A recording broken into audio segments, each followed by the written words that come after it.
Hello. How's it going, everyone? Sorry for the delay, the lag, the incompetence, the overweightness, the balding, the disheveled beard, the shirt that the sleeves are way too long on. I apologize. But if it wasn't amateur hour here at the Normal America Show, what sort of hour would it be? So here we go. I'm talking to some friends, and there's all these takes on the riots in Minneapolis. What's the fat guy here have to say about it? So let's roll. Let's talk about it. I would like to take some calls if possible. If you're watching, hey, what's up, Pasty, Ford Nation? Great to see y'all. If you're watching, Ted Turner as well. The Ted Turner? I don't know if I can do this show now. Ted Turner, owner of the Atlanta Braves. As a Pittsburgh Pirates fan, my heart is still broken. When was it? 93 of Sid Bream crossing home plate? No, just great to have you here. If you're watching, if you could share this live, try to get a bigger audience here on your Twitter, Facebook, whatever, I would appreciate it. So put out a little 2-minute video on just how the Democrats and the media are using this to foster division. The problem is this whole story is so big, it's hard to just summarize your thoughts in 2 minutes. But I tried. I talk fast, so we'll see if it worked. So where to start? Let's start at the beginning of this. And that is, let me give the account that would be more to the side of the outrage over what happened to George Floyd. So for those of you who don't know, let me start off by saying I did not watch the full video. I have to admit to being weak-stomached. I don't have any desire to watch someone die on camera. So that's, call me a coward if you will, but that's how I feel about it. So I did watch enough of the video, I think, to make a judgment. I also didn't comment on this for a day or so because normally it's best to wait a day before you see footage like this, because sometimes other footage comes out that can maybe show that things weren't exactly as they seemed. I have seen some of the longer footage, and none of it appears to justify what these cops did, particularly the one cop. For those of you who don't know, let's put it as charitable as possible. A black man by the name of George Floyd was arrested for something, I don't even know what. Suggestions are that he was resisting somewhat, though at a certain point in time, they have him completely subdued, hands behind his back. There are 4 police there. He's no longer a physical danger to people. Now, I know a little about this because of my work in home health care with people with disabilities. I've been trained in restraints and things like that. I've never used a restraint, nor do I ever want to, and I intentionally work for companies where I wouldn't have to restrain people because it's just not a thing I want to do. I have no interest in it. I have respect to the people that work in places where they need to restrain people, whether it be law enforcement, medical field, and things like that. I understand there's a need sometimes for that. So the people that apply that judiciously and are, have people's rights in mind when they do it, I have nothing but respect for. And I'm one that defends police officers quite often on this channel and in real life. So giving Ford Nation the business already. Good choice. So, but it looked like it was unwarranted. And look, I'm no doctor, but putting your knee on someone's neck, that's a good recipe for cutting off blood to the carotid artery, possibly causing death or severe neck trauma. Not a good idea. It seemed to me that the officer was being antagonistic to the crowd, was kind of being a tough guy. Do I think that the officer went out saying, I'm looking for a black guy to kill? No. Do I think that the person's race had anything to do with it? I don't know. Probably not, but maybe.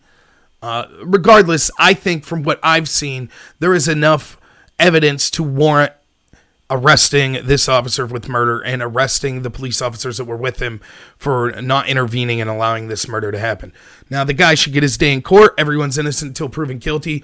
And, who knows what other evidence they could muster up. But I understand the outrage. This isn't like other cases I've seen where, it's been like, for example, the hands up, don't shoot, that whole debacle, Trayvon Martin. Those were more complicated. This seems like a situation where it looks like the cops are probably guilty of murder. And I can understand the outrage. I really can. Here's the thing, though. Like, almost the entire... this isn't a hot take. That's basically the take of the entire world. Everyone sees this like, yeah, that looks really bad. Yeah, there's a couple psychos that'll be like, oh, I don't know, I thought it was justified. But other than that, basically the whole world's on your side. And by the way, this is something that's true of the Black Lives Matter movement in general. There was a lot of goodwill in this country for people that were suggesting that police were being too authoritarian.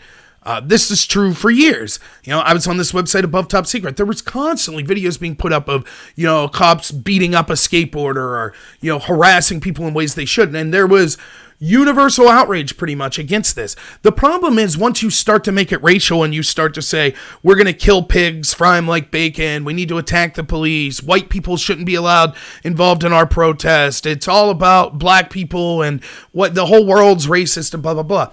All you do is you sever relationships and allies that would have been on your side to criticize police brutality.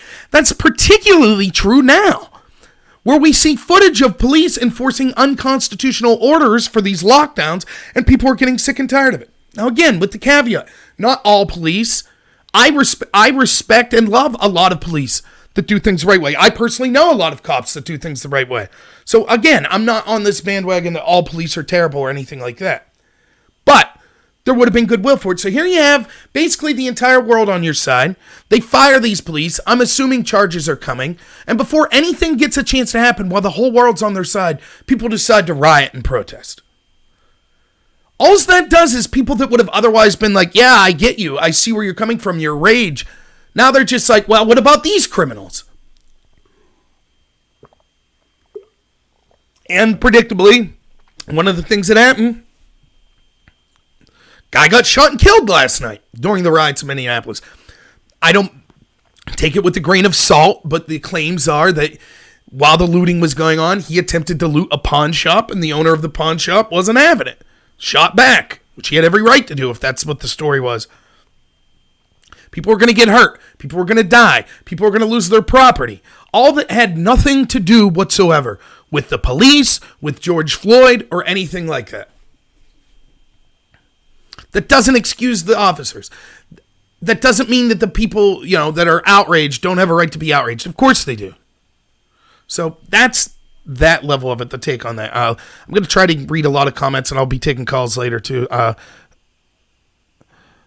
Craigslist says people have been locked down for 3 months. They're just saying, screw it. I believe the two things are converging, race riots and economic collapse. I mean, yeah, that certainly it's like building the tinderbox. When a spark hits, it'll set this up. I mean, look, I'll get into more of what I think about the media and the Democrats of this, but it isn't any coincidence that we see a lot of this race riot stuff happening during election years a lot. Stories of police brutality brought up in election years. And here's the thing. We can see the data. The data doesn't lie. Again, it's been a while since I discussed this, but Harvard did the best study on this about the police shooting unarmed people. The Harvard person the professor leading this study was black. He set out to prove that unarmed blacks were shot disproportionately to other races. His study found that's not the case. It's about even, but it's slightly more likely to be shot if you're an unarmed white than an unarmed black.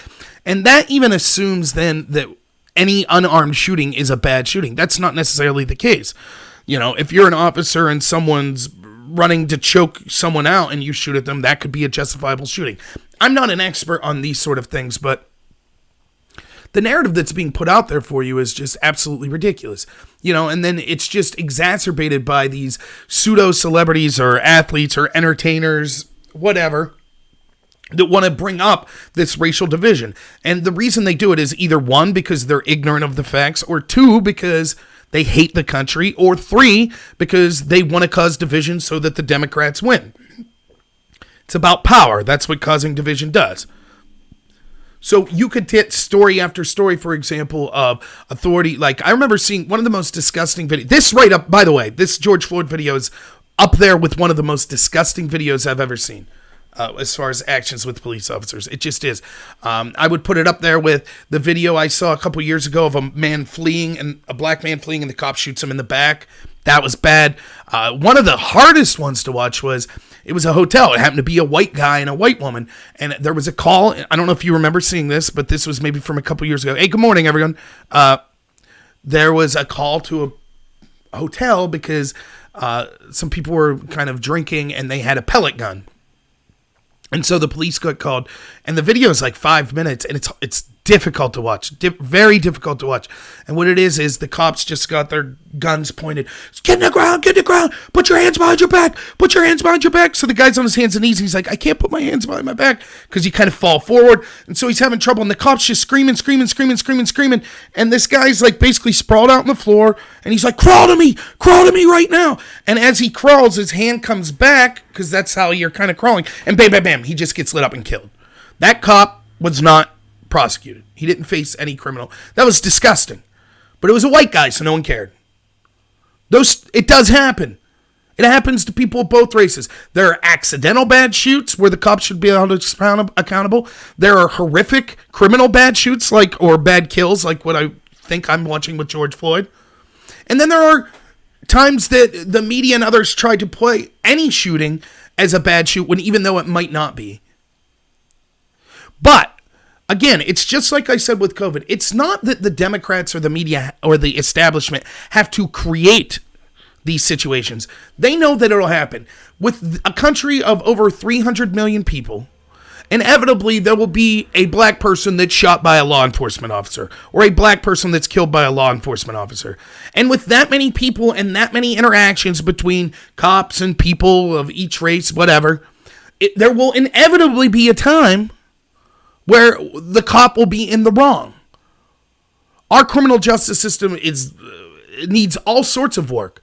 We see it with, the irony here is how the exact people that are defending the FBI and the premier law enforcement agency being corrupt and going after their opponents and covering their behinds for personal benefit, they're the first people that will say, all law enforcement's racist, all law enforcement's terrible, we shouldn't trust them when it comes to situations like this.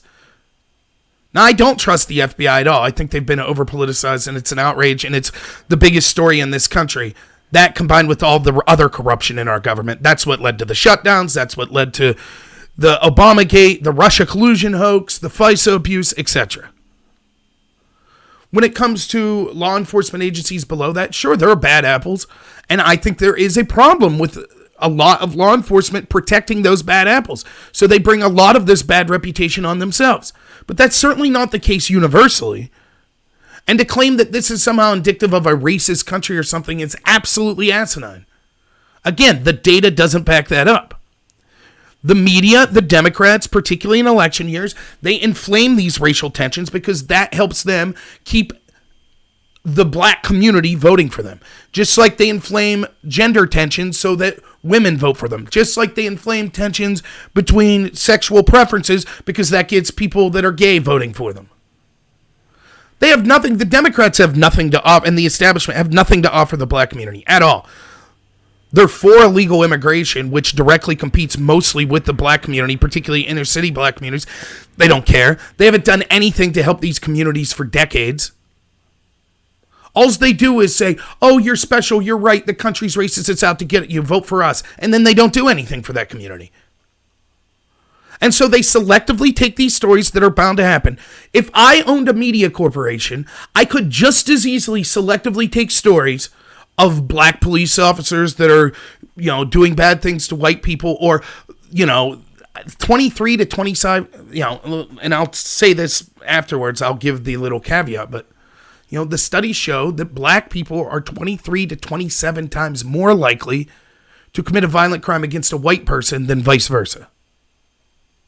Now, the truth is, the racists that will have you believe black people are coming to get us, that's not necessarily true either, because as a white person, it turns out races tend to commit violent crimes within races, and it probably has a lot to do with their living in those communities, and so you're more likely to commit violent crime against people that you have access to, right? For example, if you're an inner city black living in Minneapolis, you don't have access to wealthy white people in Martha's Vineyard, probably, to commit crimes. You have access to other people that look like you that live in your community to commit these crimes. Same's true of white people. I live in a very poor town that's almost exclusively white. If you're going to be assaulted in this town and you're white, it's probably going to be by a white person.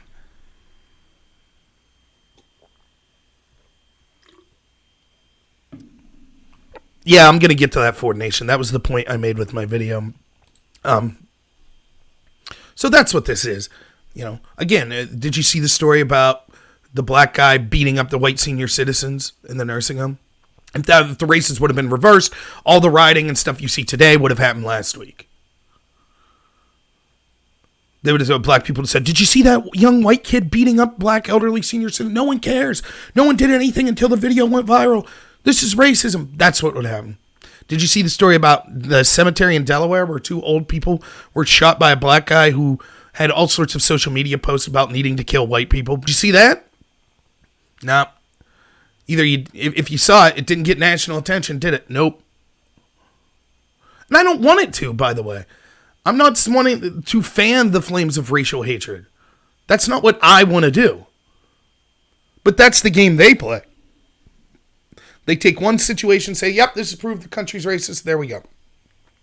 And you get Ice Cube and LeBron James and, they can't wait. They can't wait to get out there, see what happens in our community. Really? Now, look, I will admit, because the argument you always hear of, well, Black Lives Matter, you're 50%, 50% of young black people were killed, or homicides. I'm sorry, I'm screwing this up. The number one cause of death for young black males is homicide by another black male. I mean, where's your bleeding heart for them? We don't care about that. That's the argument you always hear, and that's true. But I will say there is a little added on to, but when an authority figure does something, that makes it more heinous. I agree with that. But again, we're talking a couple hundred cases a year, and of those, how many are unjustified? Out of tens of thousands of black people that are being murdered. I think that one of the mistakes of the Republican Party is they haven't reached out to the inner city enough. Stop treating them as a racial group. Just say, we're going to treat you like adults. We're going to treat you the same as we treat everyone else. Yes, you've gotten a bad deal, largely because the Democratic Party and the establishment have said, you're special. Don't worry. You don't have to worry about achieving. We'll leave your schools continue to be hellholes. We'll make sure that you never have to do anything yourself. We'll say that you're special victims and the world owes you everything. Well, I'm sorry. It's not even that community's fault then. When you treat community like a child over and over and say, here, take these handouts, do this, do that, they don't get the skills necessary. I think that a lot of people that want that sort of affirmative action, in reality, they're afraid. Hey, guess what? If you treated these people just like you treat everyone else in a generation or two, they'd be just as successful as you. And then who would you baby? Who would you say is beneath you? So that's my feelings on what the Democrat and the media are doing here. And Ford Nation, you bring up the point that I made in my 2-minute video, which is, noted, you could see the absurdity of this. It's like MSNBC and the New York Times and the Washington Post and CNN, etc. They're going to report this story as protests. A couple protesters got out of hand, but protesting the heinous murder. That's what this was in Minneapolis. That's not what it was. There were protesters, but there were also rioters, looters, etc. Now, before I get into the media's role in this, let's go back. So I argued with people at Charlottesville that there were bad people on both sides of the equation. And, like Trump said, that there were good people on both sides of the equation. I feel that I've definitively proved that. I showed articles saying that there were free speech advocates that were on the side of those who didn't want the statue removed. There were militia groups that were on the side of those that didn't want the statue removed, that were there purely because they saw the anger and aggression coming from the other side and were trying to stop any sort of physical violence. There were people from the ACLU there. There was clergy there. So there were good people on both sides, I truly believe, in Charlottesville. There were also terrible people on both sides. What I was told, over and over and over, I was told this: you can't be a good person if you are on the side of a white supremacist. If you see someone heinous in your group and you remain in that group, then you're now attached to that heinous person. Okay, but watch how they change that when it comes to these rioters and looters. All of a sudden, the protesters that were there, when you're like, look at these rioters and looters, they're like, oh, that's just a few bad apples. The real protest was good. Or, remember in Dallas where a Black Lives Matter protester ended up shooting 5 police officers? Remember that? Fought back like Ice Cube on it. That's what Ice Cube said in his tweets. Is it time to start fighting back against the police? Hey, how's it going to Turkey there?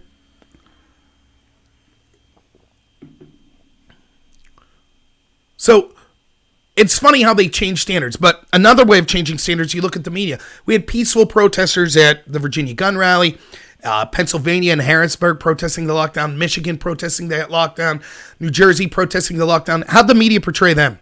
Terrible people. They weren't social distancing, and they were full of hatred and violence, and some of them were armed, and some of them were shouting terrible things, and they must have been racist and Nazis. Those were peaceful protests where not one person was hurt. Then when we see rioting and looting, they say, oh, these are peaceful protesters. Again, I say this all the time. Go read the book 1984. This is exactly what Orwell's talking about when he says doublethink and doublespeak.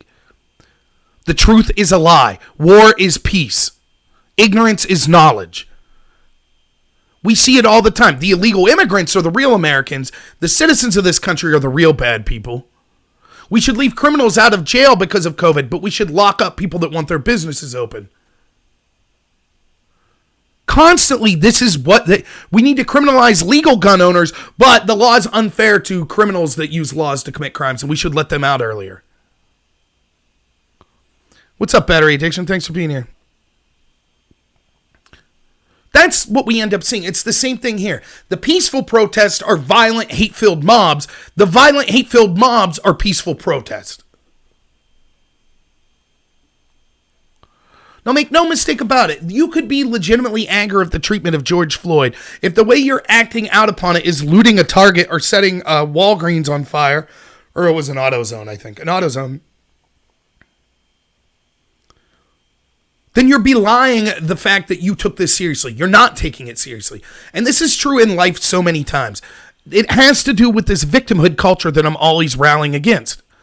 I remember hearing stories from my grandparents, almost to a fault. You never wanted the rest of the world to know the problems you had in life. It was kind of your personal thing. And that's not always good, by the way. Sometimes you do need to let other people know. But that's the way things used to be, and that was far better than what we see today. It's like people can't wait for something bad to happen to them so that they could broadcast to the world, look at me, I'm such a victim. Oh my goodness, what a victim I am. Now, I'm not saying that about George Floyd or his family. I'm saying that about the people that are using this as an excuse. Oh, George Floyd died. That proves that people like me are a victim. Now I need to go loot. But it's justified because I'm a victim. That's ridiculous. And by the way, before people accuse me of being partisan in this, I think one of the most disgusting things we see anytime there's like a mass shooting or something, people on all sides of the aisle, I feel, and I've been guilty of this. Your initial thought is, oh, I hope it's not someone in my side. I hope it's the other side. I've been guilty of that. It's shameful that I've thought that way, and I know many other people do as well. Like, you need to resist that urge. So, but in that same token, it's like there are people that can't wait. Oh boy, I hope that police do something terrible to a black man so that I have an excuse to riot and loot. So I have an excuse to consolidate power. It's disgusting. Absolutely disgusting. And all you need to know is every time it happens the opposite way, they have no compassion whatsoever. They don't even cover the story. What's up, Michael? How's it going? Right, yeah, battery addiction, you're right. They demonize churches, praise Planned Parenthood. Liquor stores are open, churches are locked down.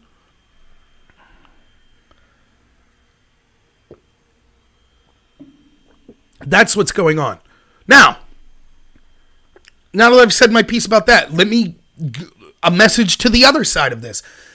Because there are looters and rioters, it's disgusting, it's terrible. Those people are criminals as well. But that doesn't justify the actions of the police officers that killed George Floyd. Nor does it mean that everyone who's concerned about the murder of George Floyd is somehow discredited. Yes, those particular people that are looting and rioting, and there's a lot of them, they should be held accountable. And they're not concerned about the death of George Floyd.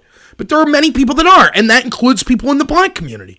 And so we shouldn't make the mistake of saying, oh, everyone see, this is what happens with the black community. That's not what we should say. Yes, this happens more often in the black community, this rioting and looting. But it also happens in places that have systemic poverty. Again, I know there are other places. I've grown up in places with that sort of poverty that isn't rioting and looting as much. But we also don't have as condensed of a population density, and there aren't like problems with like gang violence, crimes, etc. that you would see in the inner city. When you get a lot of poor people living in a lot of close quarters like that, it's kind of a tinderbox. And then what makes it worse is you have so many people in the establishment that are telling those people, you're victims, you're special, the world owes you something. And it creates this sort of entitlement culture. All I'm trying to say is, I understand, I'm not going to mince words. I give you the statistics here. I told you about black people committing violent crime against white people 23 to 27 times more likely. I'm not pulling punches. I'm not trying to sound politically correct, but I am just giving a word of warning. Don't just say, well, this is the entire community, because that's garbage. It's not. There are a lot of bad apples in that community, and they should have personal responsibility, and so they are ripe to be blamed. But it's also the establishment intentionally sets the conditions to fan these flames.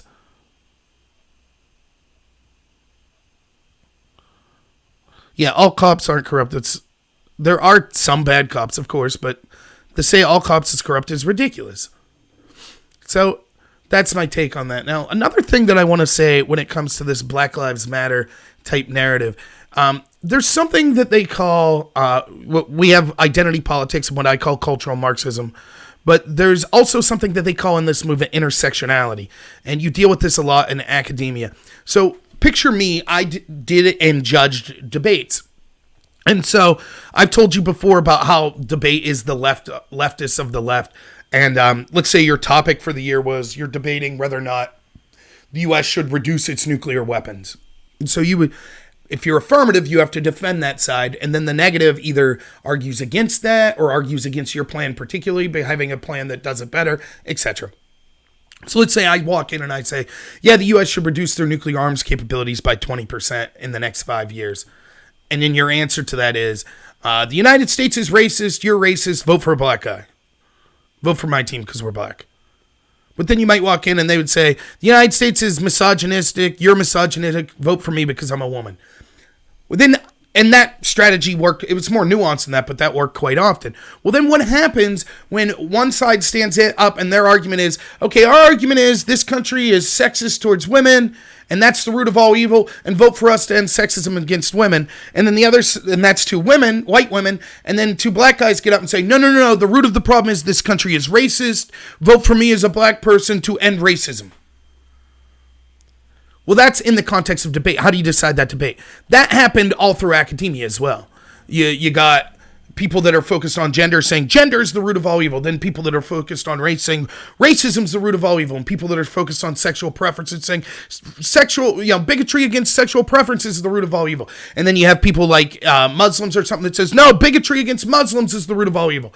And so you had all these groups. And remember, what all these groups have in common is they oversimplify the world and they're playing identity politics and cultural Marxism, which they say one group is the oppressor and the other side of that equation is the oppressed. You're not an individual, you're just a member of that group. So I'm Rob Noor, I'm not the person with the thoughts that I have, that I'm a very complicated, we're all very complicated people. We come from different backgrounds, biology, knowledge, etc. I'm not that complicated person, I'm just Rob Noor, white guy. So if you're black and I'm white, clearly I'm an oppressor and you're oppressed. That's all they care about. But then the feminists, all they're going to care about is I'm Rob Noor, guy. They're a woman, guy, oppressor, woman, oppressed. Now, if you're some like fat advocate, you would say Rob Noor, fat guy. Maybe you're thin. So I'm oppressed and you're the oppressor. That's it. So how do you resolve these differences to all these aggrieved groups? Well, they developed what's called intersectionality. Intersectionality was this brilliant idea where it'll be easiest to just take like the people that say the country's racist, so they're black, and they're like, we're oppressed, the country's racist, and then the people that said the country's sexist, so women, and they said the country's sexist, I'm a woman. And they were like, wait a minute, why are we arguing with each other? Why don't we just all come together and we'll create this avatar of evil that we hate? Which, by the way, Donald Trump basically fits all those check marks. White, rich, male, I guess Christian, native citizen of the U.S., etc. All of those are oppressors. Right down the list. Check. So that's the type of person they hate. They hate that. That allows them to avoid the obvious discrepancies. How else do you explain, like, for example, the exact same intersectional cultural Marxists say the gay community and the Islamic community are aligned? But we saw with the Orlando massacre, that's insane. No one's more homophobic than countries that are ran by the Islamic faith. That's just true. Far worse than Christianity. They'll complain about Christianity and they're not wanting gay marriage, but they won't say anything about Islamic countries throwing gay people off roofs. Well, how are those two sides aligned then? It's through cultural Marxism and intersectionality. So, this is a long-winded way, a little lesson there to get around to this. And this is something I've said in this show before, and I've said this online, and I've never heard one person be able to give any credible argument back against what I'm about to say. The truth of the matter is that there is no such thing as you're only white or you're only black. It's very complicated. You're way more than that. And I'm sick and tired of treating people based on racial characteristics. You're a human, I'm going to treat you like a human. That's it. The fact that you're a woman or you're black is the least interesting thing about you. I don't care about things you have no control over like that. Having said that, even if we look at the world through this cultural Marxist lens and we just say you're white or you're black, and that means you're oppressor or oppressed, even that, at that level of it, it's erroneous, because the truth of the matter is all races, all genders, all sexual preferences, etc., are both oppressors and oppressed at the same time. It depends on the situation. For example, is it disadvantageous to be black if you're getting pulled over by the police? It could be. But is it advantageous if you're taking the SAT and trying to get into a college? Yes, it is. Is it disadvantageous that if you're black, perhaps you might have difficulty getting into politics because you come from poverty or something? That's true.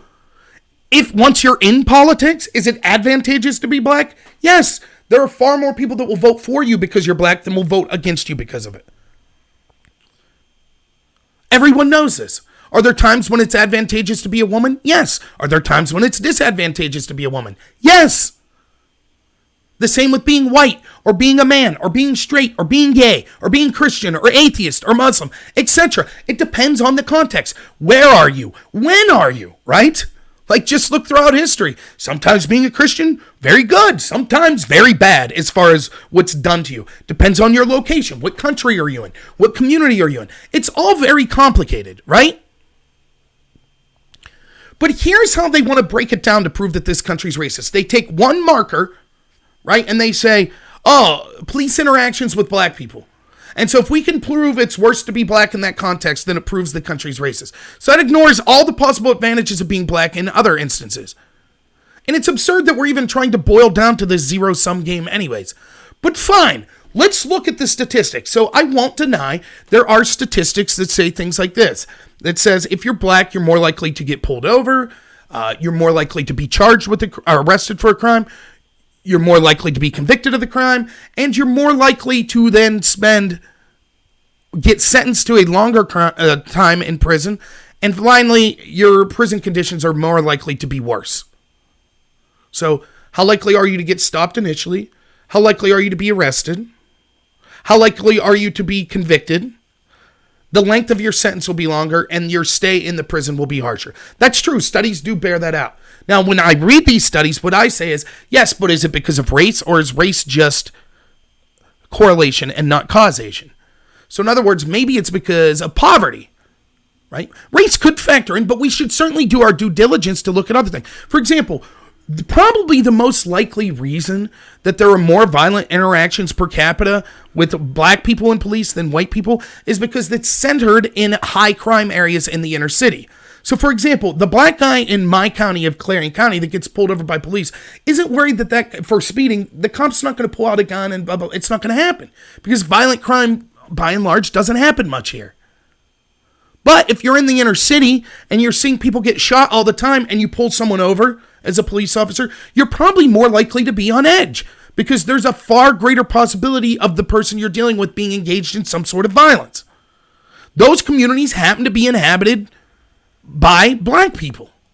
That isn't a knock on the black guy that's my neighbor, right? The black guy that's my neighbor acts far more like me than the white guy that lives in the inner city acts like me. The skin color has very little to do with it. Is it cultural things that have nothing to do with race? Could be. So we have poverty, culture, violence, and all of this stuff goes in. I don't have the answers. It's beyond me. But if you're looking into this, a credible person trying to find answers would take all of these factors into account. Maybe black people get arrested more per capita because black people commit more crime more per capita.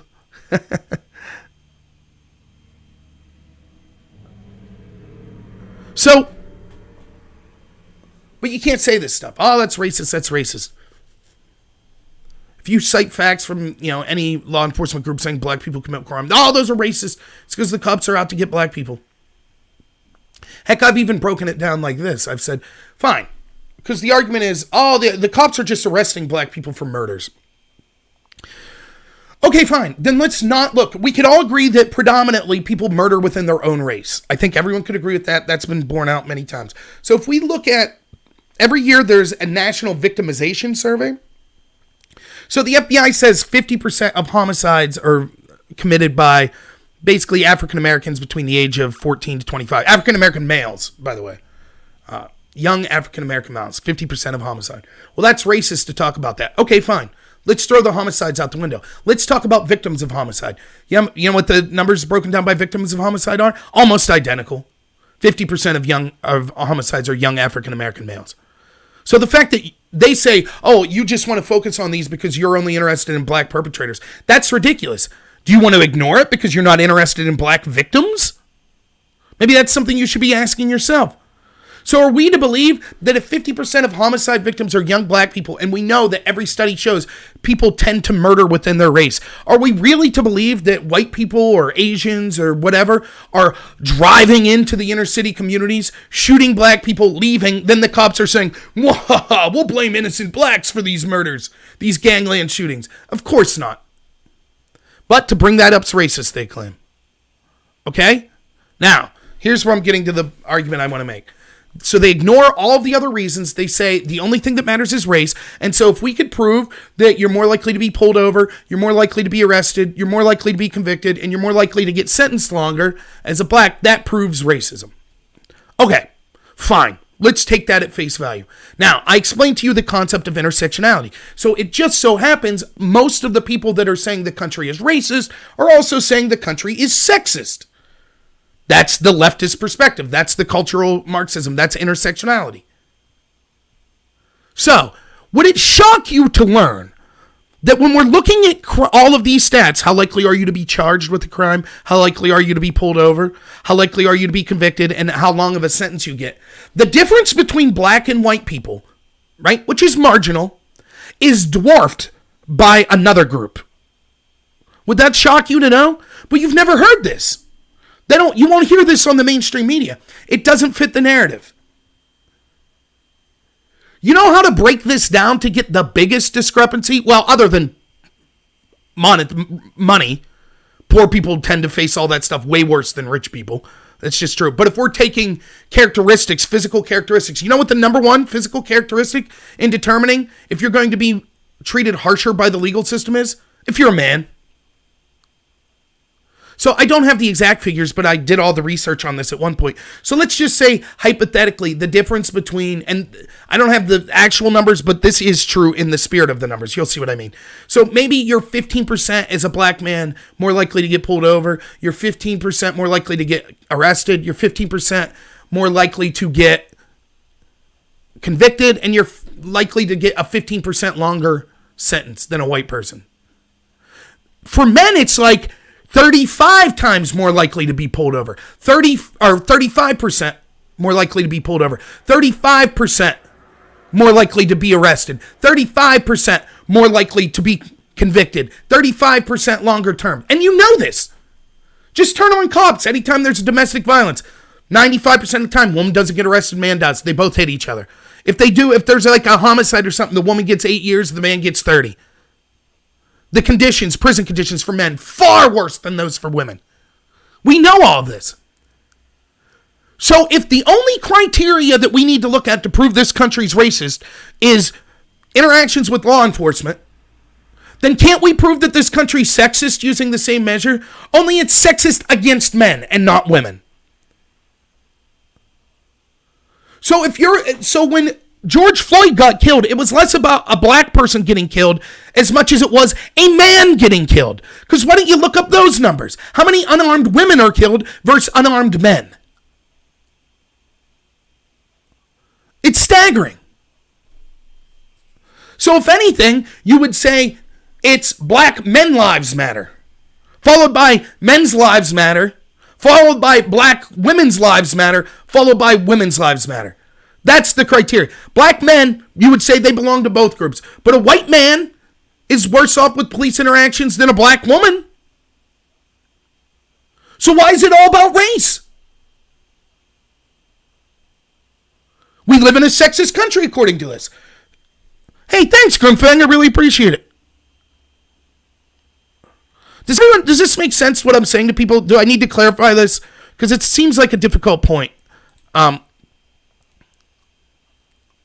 If a black man's 15% more likely to be arrested than a white man, that proves racism. But if a man is 30% more likely to be arrested than a woman, that doesn't prove sexism?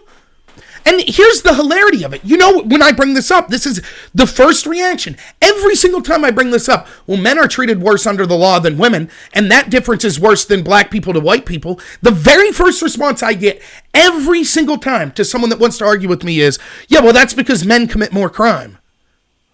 Oh! So now we could look at those other factors. See, if I say, well, yeah, black people get arrested more because they commit more crime, that makes me racist. I'm not saying they're doing it because they're black. I'm saying there's all of these factors that go into it, such as poverty, such as cultural issues, such as all sorts of things. But just saying, oh, it must be racism, that's laziness. And that doesn't prove anything.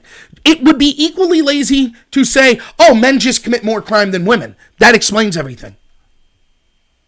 But their gut reaction, again, if you just let these people talk, they prove their own absurdity with their stance. Because their gut reaction right out of the gate is going to be like, well, wait a minute, men commit more crime than women. Oh, okay. So now we could look at the underlying reasons for the arrest. Because you said that was racist when we were doing it racially. You see the stupidity here? Yeah, and you're right, Ford Nation. Again, the Harvard study showed that study particularly showed that it was about equal, though. But could be all kinds of reasons for that. Why an unarmed white was slightly more likely to be shot than an unarmed black per capita. It could be because blacks are afraid or cops are afraid to pull their guns on black people because they know it'll be a national riot if something bad happens. Whereas they shoot a white person, who cares? So I would say that the number one factor in being involved in a violent situation with police, probably the number one determining factor is, do you live in an area where there are a lot of violent interactions with police? If it's a violent neighborhood, there's more likely to be violence with the police. If you live in an area that's more likely to have violence against women and violence against young people and violence against African Americans and violence against white people and robberies and homicides and rapes, then that violence is probably also likely to be increased with law enforcement. In no way am I saying that that means that genetically black people are in fear. I'm not saying that. I'm not even saying it's based on race. I'm saying it happens. It's correlation that happens to be people of that race. But I think factors like culture, like systemic generational poverty, like population density in these inner cities, all of that is the real factor. It's not just because the tone of their skin. But to even talk about this stuff gets you accused of being a racist. And I'm not a racist. I think it's a damn tragedy that we haven't done more as a country to help these inner cities. And the way you help the inner cities is the way you help everyone. And it's the way that this country was the best country in the history of the world, which is the concepts of personal liberty and personal responsibility. Again, by most measures, the inner city was better off in the 60s than it is now. And what happened? Well, we started coming up with this idea of victimhood culture. And we started having the war on poverty, where we incentivized single motherhood. That's made the situation worse. So the idea that you are called racist for even talking about this is ridiculous. But I hate the fact, like, facts aren't racist. They're not. You could use facts in a racist way. If you say, oh, the majority of homicides are committed by black people, so I don't want some black guy living in next to me, that's racism. But to say the majority of homicides are committed by blacks, we need to investigate this and find out why and see what we could do to try to help alleviate that situation. That's not racism. And by the way, it's also racism to selectively push news stories to encourage racial division, such as the Democrats and the media. That's racism too, just a different form of it. That's seeking to control the African American community by inflaming passions so that they'll vote for you, and then you can do nothing for them for 4 years until the next election cycle when you can inflame those divisions again. Same's true of the gay community. Same's true of women. What do they really do? Nothing. All right, so I don't know. We have 15 people listening. I'll put on the old headset. So I'm willing to take some phone calls if people want to call in. You can talk about whatever, but obviously the topic of the day so far is the Minneapolis riots. So also, when I put the number up, if you guys enjoy listening to me, please like and subscribe. And if you don't mind, share this live stream and other stuff right now on your platform so maybe we can get some more viewers. But yeah, if you have something you'd like to call in and talk about this, there are no wrong answers. You say whatever you want. I'm certainly not right all the time. But yeah, that's basically my take on this. I thought that the cops should be arrested for what they did. I think that there is justifiable outrage. I think that the media is selectively reporting this story and ignoring all stories that go the other way racially. And they're pushing the Colin Kaepernick idea that this country is racist because they want to divide us so that they could wipe out the working class and achieve globalism. It's the exact same reason they want so many illegal immigrants. They want to cause this division. They want a pliant population that lives in fear and thinks that they're victims so that they can control them. So I think that's dreadful. I think that the looters and the rioters should all be charged to the fullest extent of the law, and they're shaming the memory of George Floyd that was murdered. And I think it's okay to talk about how that's happening in these communities. But you don't have to be, it doesn't make you a racist to talk about that. Right, Moonglow, that's the idea of cultural Marxism. That's exactly what they do. The idea is they divide you into a group. So, for example, Moonglow, I'll just say maybe Moonglow is a black woman Christian. That's how they would look at you. You're black, you're woman, you're Christian. When in reality, you're so much more than that. It aggravates me to no end. I constantly, as running as a Republican, I'm definitely going to reach out to the black community, particularly inner city communities. I definitely will, even though there's not any in my district. And what I would say to them is this: I don't have to change my principles. Here's my message that I think a lot of people in the black community are thirsty for, which is, I'm not going to treat you as a black person. I'm going to treat you as a person. You're an individual. You're allowed to have your own thoughts. Just because you're black doesn't mean you have to think a certain way. That's absurd. You're as much of an individual as me. I would never accept people saying, well, as a white person, I speak for Rob when I say. That's ridiculous. And that's how I choose to treat people of other races. It's that simple. I'm not saying that all of a sudden black people will be like, yes, that's it. I'm voting for Rob. I'm voting for Republican. Of course not. Why would they trust the Republicans? You can say what you will about the Democrats, and they're terrible, and I'm a Republican myself, but Republicans aren't doing their due diligence in outreaching to these communities. And yes, I know some people say, well, that's because these communities think Republicans are racist. But what came first, the chicken or the egg? All you could do is, if you really want to make a change, is say, look, here's what we stand for. We're going to treat you as individuals. You might yell and call me racist now, but I'm still going to stand up for you. I'm still going to try to help your community because you're all individuals. And maybe after 5-6 years of proving that we care, maybe we can start to break up the plantation that is the Democratic Party that's seeking to keep African Americans down and just use them as tokens so that they could win elections. Politicians protect the police and vice versa. It's the cycle of politicians saying one thing about a police malfunction while behind the door doing nothing to change it. Yeah. I mean, that's absolutely true. When the powerful commit a crime, they're almost never charged. We see that at the political level, but when it comes to your more local level, that means law enforcement. That's certainly true.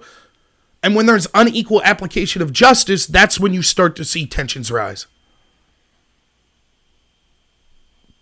Yes, actions do speak louder than words. So, that's what I'm saying. I mean, ask yourself, you say what you will about Trump. He actually talked and said, hey, he talks all the time. African American unemployment numbers are up. He brought Jim Brown and Ray Lewis in. He's tried to do things like prison reform that was a big thing in a lot of black community leaders. He's talked to a lot of black community leaders. He's gone to black churches. And it's not just talk. He's actually did policies that's helped them out economically. Most Republicans, I know this from experience. I've talked to Republicans in the past talking about drumming up support, getting new voters. Look, here's the truth. If the Republican Party doesn't grow, it will eventually die. You can't just be like, well, we're targeting, the traditional base. The demographics of the country are changing, whether you like it or not. We need to adjust. That doesn't mean you adjust your values or your principles or your policies even. But you adjust how you apply those policies and principles to attract different types of people in. And when I suggested that, I was told, well, we just go after the low-hanging fruit. We don't really reach out to the inner city. We don't reach out to young people on college campuses. Okay?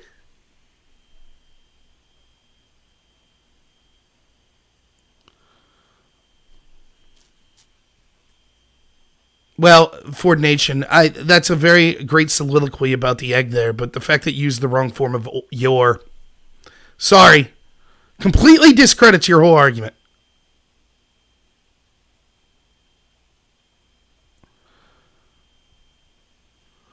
And anyways, eggs came first because before chickens were even around, we had creatures that laid eggs. But I guess it wasn't what came first, the chicken or an egg. It was the chicken or the egg. So I guess it would depend on exactly how we're defining the egg. This is a dumb conversation. I'm going to end now. But I'll put the number up again if someone wants to call. What about Trump lying to our faces? He's incompetent and dangerous. In what way? So look, I've criticized Trump a lot. What specific lie are you talking about? Here's some things I don't like. He seemed to be fiscally conservative. He hasn't been. He's deficit spend. I was against that. He gave lip service to not wanting to go have conflict against people like Assad. He went against that. He ended up bombing Assad for no reason in Syria. He's said that he was going to drain the swamp. He appointed a bunch of swamp creatures. All of that's fair reasons to criticize Trump. He's not perfect. He's still better than any president I've had in my lifetime. But I don't know if you're a normal viewer here, but I criticize Trump all the time. Heck, I used to have 40, 50 people watching my live streams. I'm down to like 20 at the most because I criticize Trump. So I don't care. I'll call him out. I'm not someone who worships a cult of personality. I'm someone who has principles, and when someone goes against those principles, I'll bring it up. I don't know about that specific tweet. Who the fook? But yeah, I mean, he's certainly done things that were against what his promises were. But again, I think he's better than the alternative. And it's not just like Romney was better than Obama, better than the alternative. He's worlds better than the Democratic Party. And again, I could go into it, but the reason I voted for Trump was to out the corruption in the Democratic establishment, where there were also rhinos like John McCain, Mitt Romney, Paul Ryan, etc. The corrupt deep state that also involves the intel agencies, the State Department, all of these unelected bureaucrats, also involves the like wealthy elite that actually pay and control our government, like your George Soros, your Bill Gates, your Zuckerbergs of the world. You know, the mere fact that Trump was a potential outsider to that caused that corruption to be outed like never before. The media.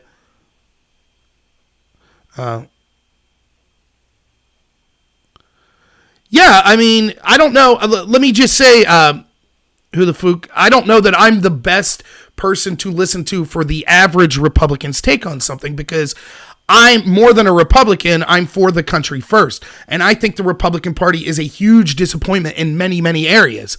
So I'm not exactly the best. You know, there are a lot of Republicans that were never Trumpers, for example. There are a lot of Republicans that think Trump could do no wrong. I'm not really that. I think that who you are as a person is more important than the political label you put to your side. So am I a Trump supporter? Yes, but only in the context of the biggest issue in this country is corruption, and I think that he is outing that corruption. I think it's a mistake that he pointed people around him that are still covering up for that corruption, like Rod Rosenstein, Chris Wray, Jeff Sessions. I think Bill Barr, but we'll see, the jury's still out in Barr. But that's what I'd say. Normal in America. I haven't seen those two together in a while. I guess here's why my channel is called Normal America, because the idea of my channel was I wanted to give a voice for people on the left or the right that kind of are forgotten about in politics in America. Basically, the only people whose opinions matter are people with a lot of money or people that are in these elite circles. But when it comes to the person working day to day, whose family and job and friends are more important than their government, they seem to not have a voice anymore in the national stage or in politics. So I was trying to think of a word. What type of American is that? Average Americans. Well, seeing as how my name is Rob Knorr, I called it Normal America. You get it? A pun? Yeah, you're right, Grimfang. You're absolutely right. The Republicans, okay, look at them now. Never forget this. With all the corruption we're now seeing come to light, which, by the way, I was on way back in 2017 about the FISA abuse and all of that stuff. With all of the corruption we're now seeing proof, remember, the Republicans controlled the House, Senate, and the executive branch for 2 years. And instead of actually giving subpoenas, having a grand jury, holding these Russiagate coup hoaxers to account, they were too busy investigating Devin Nunes. They were subpoenaing Don Trump Jr.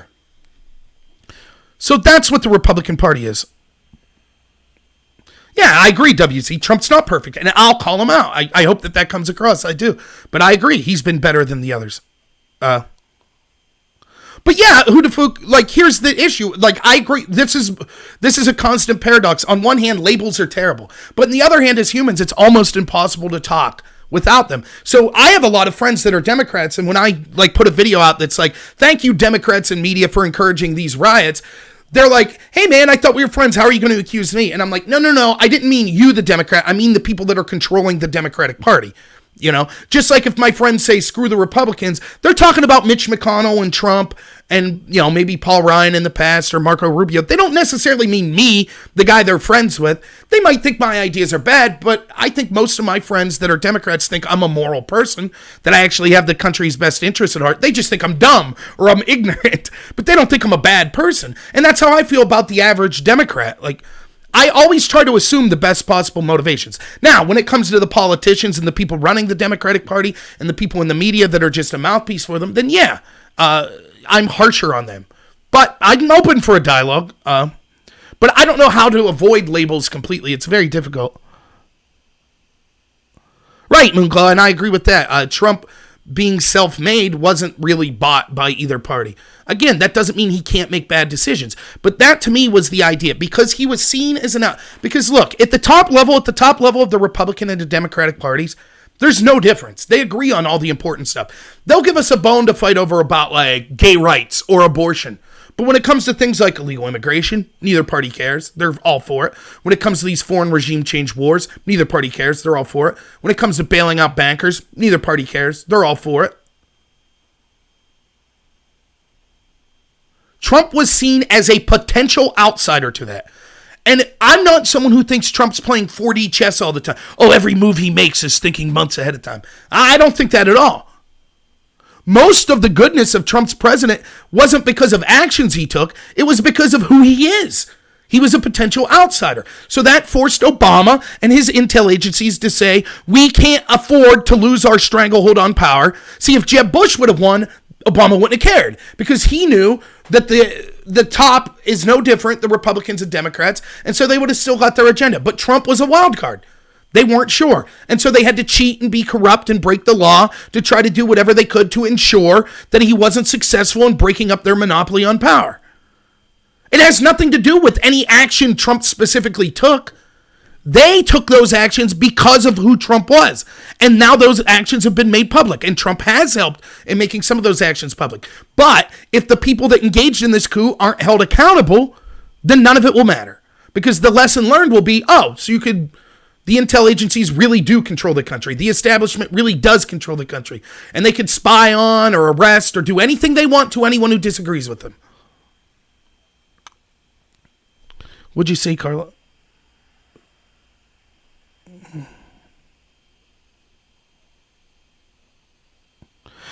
Do I believe the Minneapolis mayor provoked the riots because of bad communication and bad judgment? Didn't immediately arrest the cops. Yeah, there's part of me that thinks that. There really is. Again, I go back to what I said about COVID. Do I think that Democrats told the cops to kill George Floyd? No. Do I think that Democrats created COVID? No.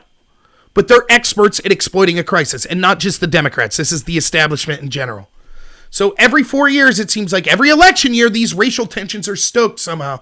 Every time. And again, it's like I said earlier, these incidents are bound to happen with 300 million plus people living in the country. That doesn't mean that we should turn the other way. They should be held accountable, etc. But again, we come back to, so then what's the argument? Was it extreme incompetence by the mayor? Or was it corrupt motivations? Because every one of us knew watching that video, if you don't arrest these people, there's going to be riots. Everybody knew it. Well, the riots happen to benefit the Democratic Party on the whole, don't they? So maybe that came into the calculus of the Democratic mayor. Let's fan the fire a little. There we go. There's a big national story. People aren't talking about Tom Wolf and Cuomo sentencing nursing home residents to death by forcing them in nursing homes when they had COVID. That's on the back burner now. Now we're talking about America, the racist country again. One of the favorite talking points of the establishment globalist, which their mouthpiece is the Democratic Party. So yes, there's absolutely a chance that the Democratic mayor fanned these flames, intentionally didn't arrest these cops because he knew it would cause riots, and then he would be able to say something Donald Trump Republicans. Or she. I'm not sure if the mayor's a man or a woman.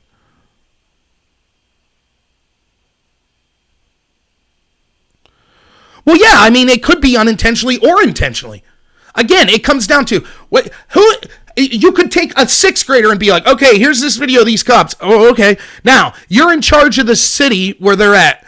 Would you arrest them or would you give them a pay cut? And a sixth grader's going to be like, wow, if you just give them a pay cut, people are going to be pissed. Everybody knew it. Everybody knew what would happen. But how is it that, if no one's calling, I'm going to take these dumb headphones on. How is it that every time it's always the leaders that are just like, oh, we didn't know. We're the only people in the world that didn't know. The World Health Organization and the CDC, only people in the world that couldn't be determined if masks were good or not. The only people in the world that couldn't tell if China did the right thing or not. Everybody else knew it. All these Democratic governors, the only people in the world that thought, if old people are the most likely to die from COVID, the way we'll protect them best is forcing people that have COVID into nursing homes. They're the only people that were that dumb that could come up with that. And after you see the stupidity over the FBI, the only people in the world, the high levels of the FBI that didn't know you're not supposed to manufacture evidence to say the opposite of what it says to spy on someone. They didn't know. It was just incompetence. How many times are we going to accept this excuse? Well, it's just incompetent. More incompetence from the establishment and the Democrats. Just more incompetence. At some point you have to say, after it happens again and again, it's a pattern. They were the only people in the world that couldn't see the holes in the Jussie Smollett story. The only people in the world that couldn't see the holes in the Christine Blasey Ford story. Michael Avenatti. They're the only people in the world that thought he was a credible person. They were the only people in the world that thought the adult black racists yelling at the Covington kids were in the right. Every single time. And then once the truth comes out, they're like, oops, whoopsie, we're wrong again. Right, Ford Nation, and at some point you have to become skeptical. Again, so we're to believe that the Democratic mayor with the minority chief of police are racist. It's systemic racism. That's what we're supposed to believe here. Yeah, I saw that they called in the National Guard. Well, of course Cuomo passed the law protecting the heads of nursing homes, because if he didn't and the nursing homes started to get criminally charged, they're going to go to court and they're going to say, we did what Cuomo told us to do. Here's a good story. Go to the Daily Caller right now. So Chris Cuomo, I'm sorry, he's not Chris. Which Cuomo is he? I'm having a brain fart right now. But Governor Cuomo, he issued a policy saying once COVID patients are stable, send them back to the nursing homes. So then predictably, when you have people that are contagious with COVID and you put them in a closed area with the very people that are most vulnerable to COVID, it spreads like wildfire and kills a lot of people, as anyone could tell you. So he had an order saying that. They've removed that order from the NewYork.gov site. Then when asked about it, they were like, it was just routine maintenance. Because they're trying to whitewash history. And they're going to get away with it too, largely because they control the narrative. And part of that narrative is shifting to another story. The U.S. is racist. You know? I almost didn't want to cover these riots, and here's why. Just covering them fans the racial flames, fans this division. I mean, it's a complicated story, but it's actually a simple story. Some criminal cops murdered someone that should be held accountable, and a bunch of rioters and looters took advantage of the situation. And a bunch of politicians took advantage of the situation. That's it. End of story. I hope white and black people could come together and whatever their political differences may be, say, hey, can we end corruption in Washington? Can we do that? Can we actually get a government that even if we disagree with their policies, at least they have the best interest of their constituents at heart? Wouldn't that be a change? And again, I truly mean that. Maybe you're a progressive left-winger that I disagree with almost all on policies. At least can we come together and say, can we end the corruption first? Then we can have the argument about policy. But instead, no, we have to have these arbitrary, it's a racist country. Colin Kaepernick says so. Yeah, I saw Cuomo's trying to blame Trump. Again, I have a lot to criticize Trump for this lockdown. I've done it a ton of times on here. Lost a ton of subscribers and viewers because of it. I don't care, though. But that's an absurd statement. One of the things Trump never did was say that nursing home patients that have COVID have to remain in nursing homes. Never said that. Not once. That's Tom Wolf. That's Whitmer. That's Cuomo. That's who said that. All Democrats. Then you look at a place that has an equal, even higher population density with a bigger proportion of an elderly population in Florida, and their percentage of nursing home deaths in the 30% instead of the 70s. Why? Because they protected the nursing homes. Yeah, everyone wanted to crap on DeSantis. And it turns out he's 10 times the leader that Cuomo and Whitmer and Tom Wolf were. But the media praises those democratically. Oh, what a great leader Cuomo is. He should run for president.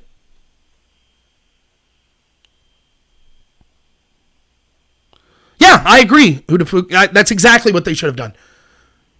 But why did they slow walk it? They slow walk it. And then, that enrages people. And then you have people that take advantage of the situation on all sides, by the way. But we can see that this is being exploited primarily by people that want political power and sowing racial division. By the way, you know who else benefits from this sort of racial division? Actual white supremacists, right? I've seen interviews where Richard Spencer and other white supremacists... I don't know that Richard Spencer's a white supremacist. I think he is, but he might just be a white nationalist, which there is a slight difference, but it's hardly worth getting into. But anyways, I'd say he's a racist. Richard Spencer, he admitted the best thing that ever happened for his movement was Black Lives Matter. And the Black Panthers and stuff will say the same. The best thing that happened to us was the KKK. If you're an extremist racial group, the best thing that could happen to you is being able to demonize the other race. So the Black Panthers could say, see, the cops are out to kill black people, join us. Then people join them, or they loot, or they do whatever. And then the white supremacists say, see, look at all those black people looting. That's why you need to join us. Then the more people that join that allows black people to say, see how these white supremacist groups are growing? Now we need to grow our ranks. And on it goes. That's who benefits from this. The extremist. The people that actually want the country to succeed and take pride in the country, they get no benefit over this at all. Certainly the city of Minneapolis isn't going to benefit. They burned down public housing.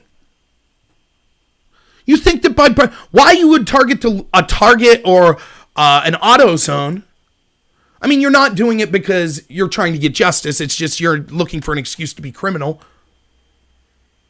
But guess what? Even if you hated those places and thought it was worth it, they have insurance. They're not going to suffer. That low-income housing, the pawn shop that you broke into, the small businesses, they're the ones that'll suffer. And then, just like with the Rodney King riots and with the Ferguson riots, what do you think happens? A bunch of business owners that lost their business, like grocers and things like that, they say, you know what, we don't want to come back in this community. We're going to go somewhere safe where we don't have to worry about this violence. And then, that leads to people in the black community, the inner city community, saying, oh, look how racist everyone is. They don't want to open shops in our neighborhood. And it's just a never-ending cycle. Because we selectively push these stories to push a narrative so that certain people could gain power.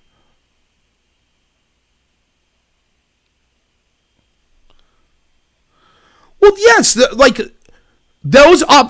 disagree with punishing the entire force. The officers that were there should be punished. The rioting isn't punishing the police. And I don't know if that's what you were suggesting. But...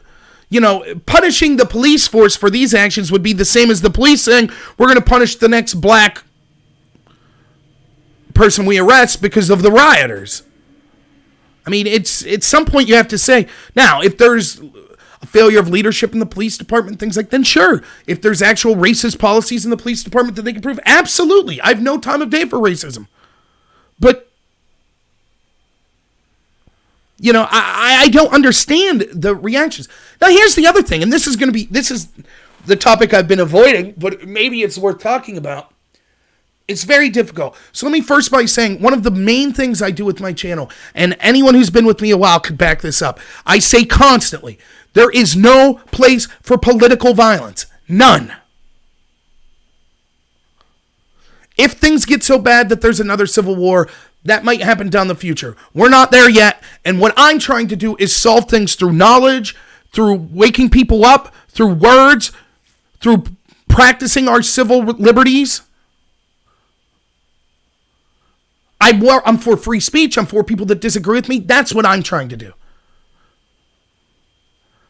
However, let's be honest. In some extent, stuff like this works. And let me give you a better example than these riots. You say what you want about the disgusting nature of extremist political Islam, right? But I bet you ain't going to draw, if you work for Fox or if you work for NBC or CBS or any of the news outlets, or I bet you're not going to draw a picture of Muhammad. They're not going to put that in their air. They'll make fun of Jesus and they'll do whatever, but you won't do it with Muhammad. Why? Why is that? Because there's only one picture that you're afraid you'll draw that'll get you murdered. Now, maybe you as an individual do it, but your company won't let you. Why is that? Because the violence to some extent worked. Was it worth it? Now, there's a problem, because the more violence you lose, and eventually, people are going to say enough's enough. It's like that movie Anger Management, right? You leave that anger boil into you. You're like, okay, the violence is working, and eventually it boils over. But that's what they want too. Then if it boils over and it hits the Islamic community, they get to say, see, the world's out to get us. And so the Islamic extremists then can get more people to them. It's the same here. The riots work to some extent. It draws national attention to it. It allows them to spew their message that the country is racist. It forces law enforcement to act, which then gives the photo op of the police all standing there in riot gear, which further they use to prove that the police are racist and terrible, which draws more people to their attention. Yes, there is a tipping point, just like we saw with Black Lives Matter in years past, where eventually it's like, it boils over so much that the average person's like, I'm just done with this.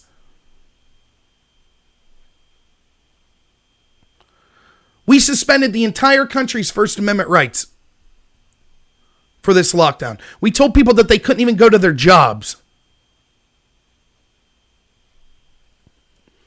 The protests were awesome that were peaceful protests in this, but there weren't enough people there, and I'm guilty as well. I didn't go to any of the protests. Part of it's because of my work situation. Part of it's because I'm lazy and I'm all mouth. I'm not going to pretend to be something I'm not. You say what you will about these rioters, but that community knows how to get people on the streets to prove a point, even if that point's insane. I mean, it's horrific.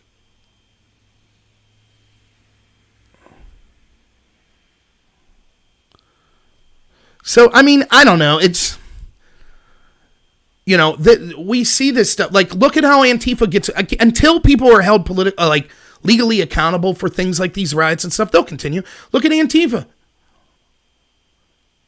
I mean, they'll announce on Twitter. You remember, you had Carlos Maza of Vox announcing on Twitter. Prominent mainstream media figure on the left in this country announces on Twitter, we need to create a situation where we use assault and violence and doxing and other untoward tactics to make it so conservatives are afraid to gather and show their face in public. And that's what they do. And they use the police. Go to Portland. Antifa could smack you around, beat the crap out of you, throw stuff in your face, spit on you. Police will do nothing. You swing back, you're going to jail. Same's true in New York. Ask the Jewish community in New York. Isn't it weird that crimes against Jews, anti-Semitism are up in New York? Man, it must be Trump, man. All those white Oh, what's that I'm hearing? Oh, no, they're not Trump supporters. They tend to be more of the Louis Farrakhan Islamic version of anti-Semites. Well, then we won't cover it. And when they shot up a couple Jewish people in that deli, I saw a rabbi say this. He's like, look at the Proud Boys. They got fed up with Antifa beating people unmercilessly when they wanted to have peaceful assemblies, so they formed to fight back, and they were called a terrorist group. Same's true of the Jews in New York. If they fight back against these Islamic people that are against them, they'll be deemed the bad guys. And the police will crack down on them. Same's true here. The media, the police, the establishment, they set the conditions for the riots. They defend the rioters. They basically never punish any of them legally. One or two might get something, slap on the wrist. And then you wonder why it happens over and over again. Yeah, Antifa is protected in Portland. Yeah, D. Gulag, I did see that. So you had militias that happened to be white guys, but the color is indifferent, really. And they were protecting the stores. And what they said was the militias showed up on the side of the protesters because they thought that we should exercise our Second Amendment to tell cops they can't murder people. And so that's why the militia showed up. But then once it turned to rioting and looting, they were actually protecting store owners from the rioters and looters. And their take was, just like my take is, justice for George Floyd. It's terrible what happened to him. Someone needs to be held accountable. But these looters are insane, and we need to protect ourselves from them as well.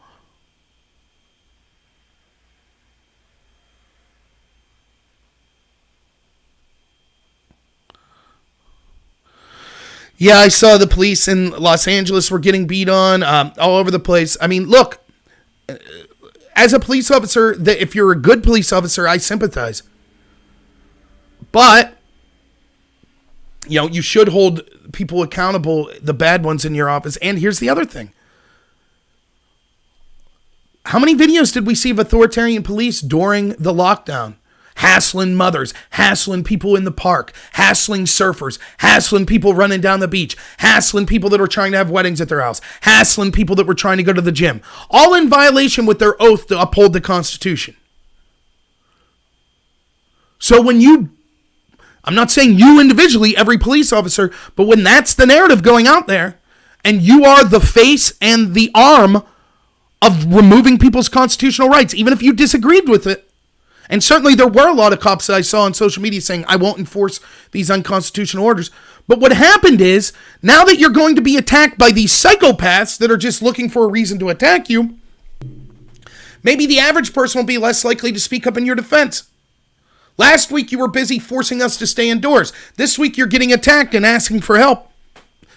I still, because I'm a weird person, I'll still look at each situation and determine if it's just or unjust and speak up for cops that don't deserve to be attacked or assaulted. But I'm just saying.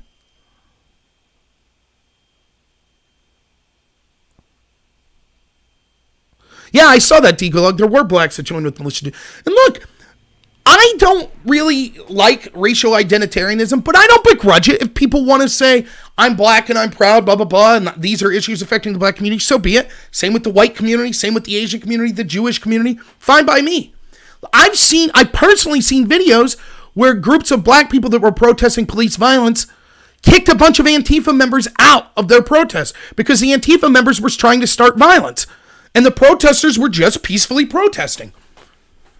So again, I'm not trying to lump it in like every black person out there that's saying, I think this is unjust to the black community. They're not all rioters and looters, and they deserve to be angry.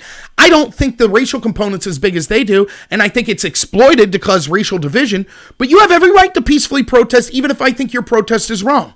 It's once it gets to this rioting and looting. So I'm not surprised at all that you saw black people standing with white militia members saying like, hey, we're against these murderous cops, but we're not going to condone this looting either.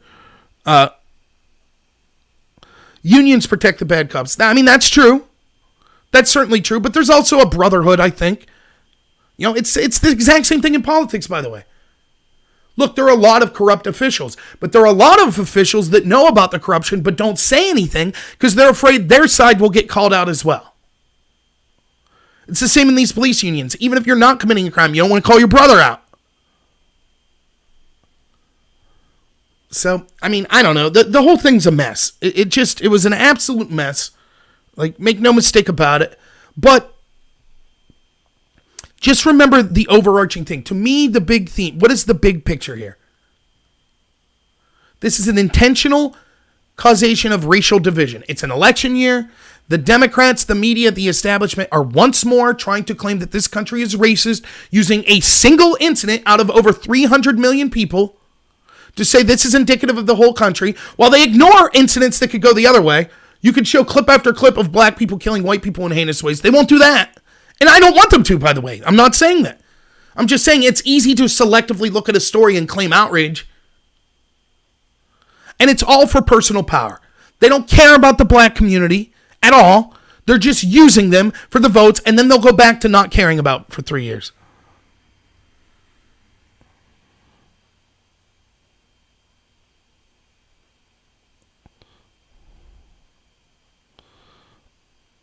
But yeah, I agree with you, Michelle. There's corruption of the most heinous sort all through our government.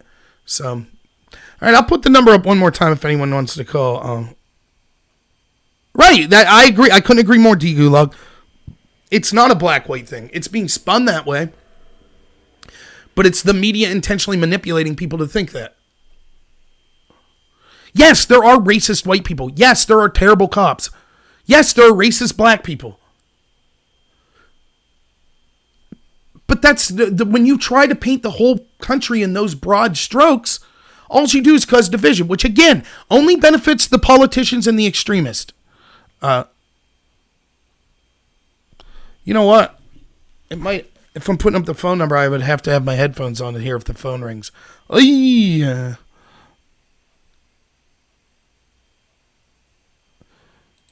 Right, and I couldn't agree more, again, Michelle, that the key is limited government. Absolutely, I totally agree with that. By the way, another story it's worth briefly mentioning is good on Trump for trying to sign this executive order about tech companies censoring.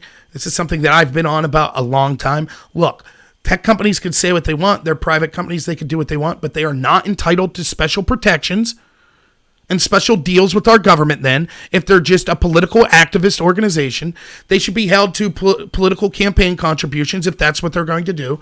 If they're going to use their billions of dollars worth of advertising without being paid to help the Democratic Party, that's a political contribution. They should be held accountable for that. And they're also publishers then and not platforms, and they should be held accountable for things like libels or intentionally or having material that causes violence and things like that. It's 12:45. You think I'd be more awake? All right, well then, I'm not going to get any calls. That's okay. Listen, if I could speak to you all just for a minute about my channel. Regularly scheduled now, what's going to be happening is Monday nights at 11, live stream. Tuesday nights at 11, DLive exclusive. Please, please, please, if you're on YouTube, go over to DLive.tv, search Normal America. That's my name on there now. Link should be in the description. Maybe not here. The link in the description to this will be wrong. It'll say Rob Noor on DLive. It's Normal America. That's all you have to do. Search that in DLive. You'll find me. Please like and subscribe. YouTube censoring. I'm also going to try to join the new Dave Rubin platform, Locals. So I put in a submission. I'm waiting for them to email me back. But please, please follow me on different platforms. You can follow me on Twitter at NorRobert on Twitter. You can follow me on Facebook, but I don't do much there. It's just Rob Noor on Facebook. Also, so the schedule is going to be Monday night, 11 p.m. All my platforms live stream. That's going to be a call-in fan reaction show. Tuesday will be DLive exclusive at 11 p.m. So please sign up for it there. That show is going to be more fun. Audience interaction, but also just covering fun stories. Like I plan on going through a Jimmy Kimmel monologue and just showing how unfunny he is and things like that. Wednesdays, I think it's going to be 8 p.m. I'm going to do a live stream every Wednesday. Thursdays up in the air. Same with Friday. Saturday, 11 a.m. to 1 p.m. is my radio show.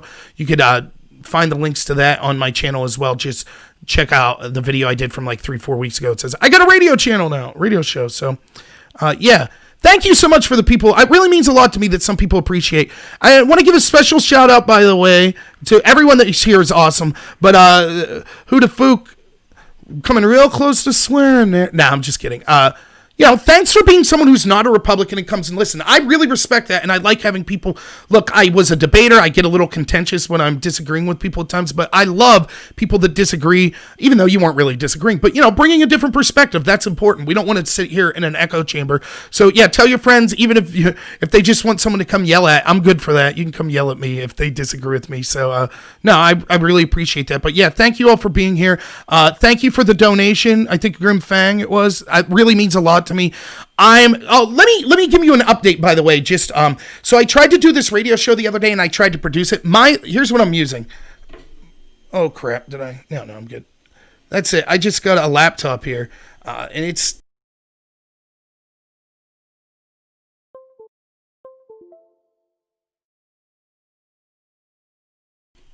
Check. There we go.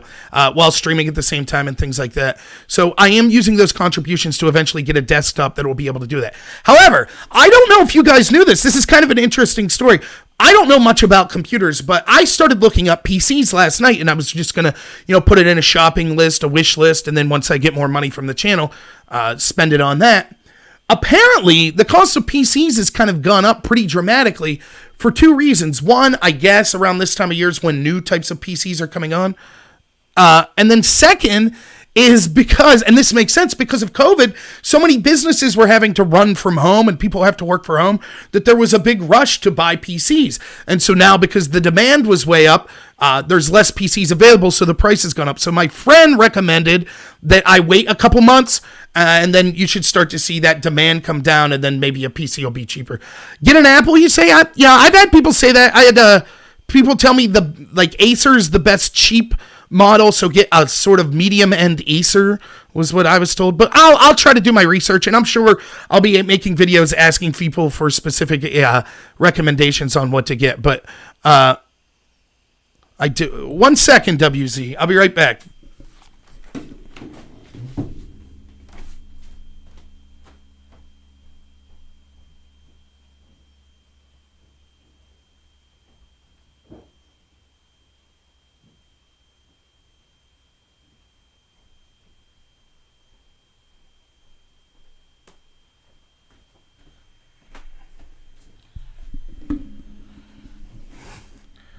There it is.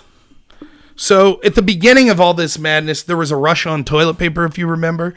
And so in a shameless effort to sell something, I thought about selling my last case of toilet paper. It wasn't even a case, just like package of toilet paper. But then I realized people might not want my grubby hands package sent to them. So instead what I did was auctioned off. This was the last roll of toilet paper I had when the shops were sold out in town. And I sold the rights to it to WZ and kept it and will never use it. And I assure you it led to arguments with my wife that was like, yeah, he's probably not going to care. Let me use the toilet paper. Did not happen. I stuck to my word. So yeah, I am a shameless promoter. I will sometimes throw out stupid stuff like that trying to raise money. But I assure you the money is going into my channel. It really is. So stay tuned. Carlos was on here. I'm going to be talking with Carlos throughout the day. We have something maybe, I don't know what the word would be for it. Exciting, but also depressing planned for Saturday. I'll just give you a little heads up. The radio station we do is out of Williamsport, PA, which is in Lycoming County. Lycoming County, it looks like, is not going to go green.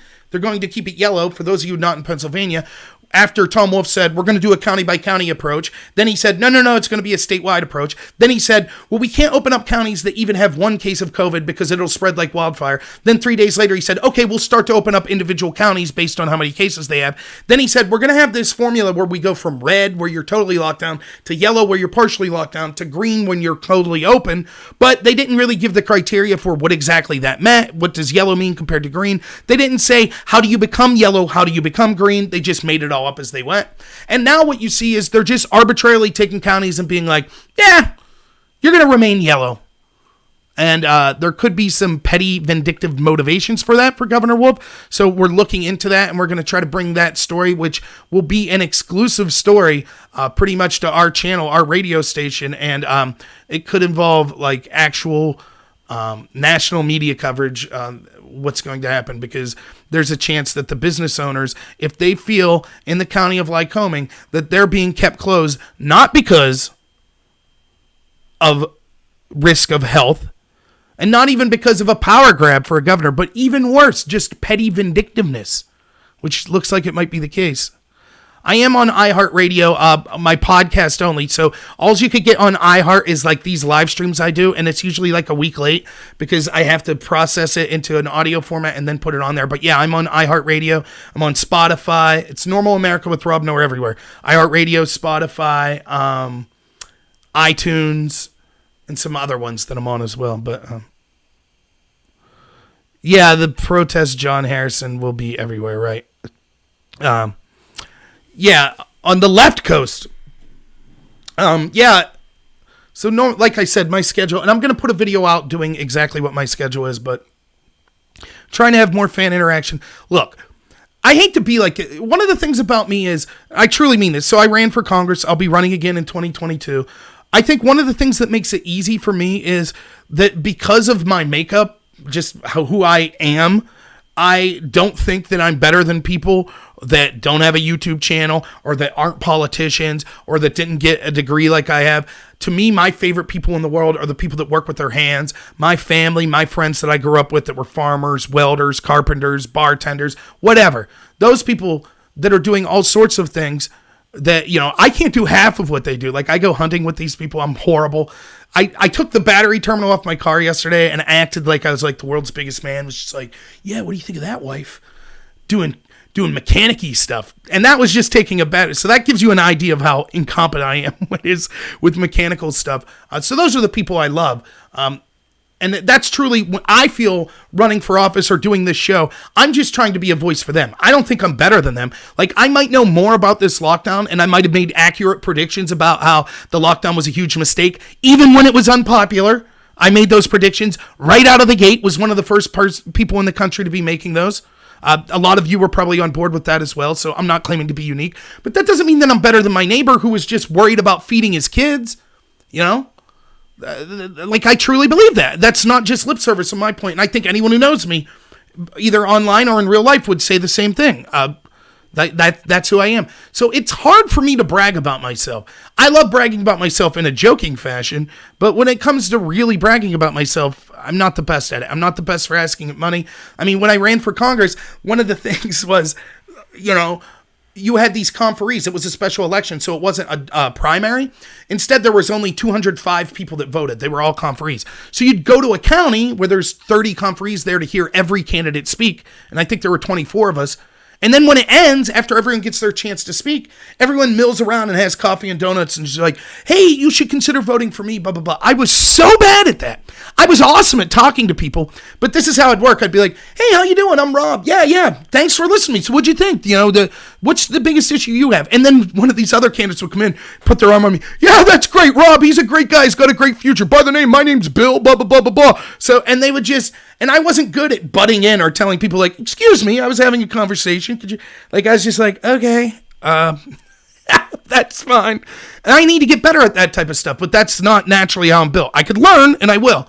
Anyways, what this is all leading up to, I truly think that my take on stuff, as much as it pains me to say it, I think that I have a good take on stuff. I really do. I think that I don't like bragging about myself, but I think I'm bringing a unique, authentic perspective. I'm trying to be reasonable. I'm not trying to just say what I think will get me the most clicks. I say things all the time that I know will upset the majority of people that watch me. Like if I say something about Q or about Trump, I know that I'm going to lose subscribers, but I still say it.